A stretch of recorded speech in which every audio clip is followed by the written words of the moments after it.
بسم اللہ الرحمن الرحیم۔ پیارے دوستو، آج میں آپ کے ساتھ شیئر کرنا چاہتی ہوں ایک ایسا واقعہ جسے سن کر ہر شخص اللہ تبارک و تعالیٰ کا شکر ادا کرنا شروع کر دے گا اور یہ سوچنا شروع کر دے گا کہ ہمیں ہر حال میں اللہ تعالیٰ کا شکر گزار بندہ بن جانا چاہیے۔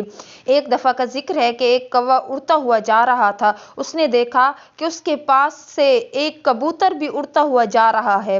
کبوتر کا رنگ سفید ہے تو وہ کوا سوچنے لگا کہ یہ کتنا خوش نصیب ہے کہ اس کا رنگ سفید ہے۔ وہ کبوتر کے پاس گیا اور کہنے لگا، تم کتنے خوش نصیب ہو، تمہارا رنگ کتنا سفید ہے اور میرا رنگ دیکھو کالا ہے۔ تو کبوتر نے جواب دیا کہ میرا رنگ تو صرف سفید ہے، لیکن مور کا رنگ تو میری طرح ایک ہی نہیں ہے، بلکہ اس کا جو رنگ ہے وہ 7 رنگ ہے۔ تو وہ کوا اڑتا ہوا مور کے پاس جا پہنچا۔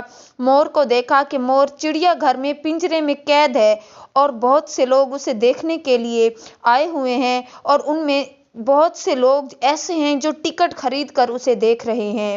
تو وہ لوگوں کے جانے کا انتظار کرنے لگا۔ جب سب لوگ واپس چلے گئے تو کوا اڑ کر اس مور کے پاس گیا اور کہنے لگا، تم کتنے خوش قسمت ہو، میرا رنگ تو دیکھو کالا ہے اور تمہارا رنگ تو دیکھو کہ میری طرح کالا نہیں ہے بلکہ 7 رنگ ہے۔ تو مور نے جواب دیا کہ میں 7 رنگ کا ہوں، لیکن تیری طرح آزاد تو نہیں ہوں اور نہ ہی میں تمہاری طرح اپنی مرضی سے کہیں آ جا سکتا ہوں۔ جب مور نے ایسا جواب دیا تو کوے کو وہاں سے اڑا اور واپس اپنی جگہ پر آ کر بیٹھ گیا اور سوچنے لگا کہ واقعی جو مور نے جواب دیا ہے وہ سچ کہا ہے کہ بے شک میں خوبصورت ہوں، میرے 7 رنگ ہیں، لیکن میں اپنی مرضی سے کہیں آ جا نہیں سکتا، میں قید میں ہوں، میں آزاد نہیں ہوں۔ جبکہ کوا بے شک کالے رنگ کا ہے لیکن وہ آزاد ہے، اپنی مرضی سے آ جا سکتا ہے۔ اس کہانی سے سیکھ یہ ملتی ہے کہ ہمیں کسی کے رنگ روپ کو دیکھ کر صرف اسے اچھا نہیں سمجھنا چاہیے،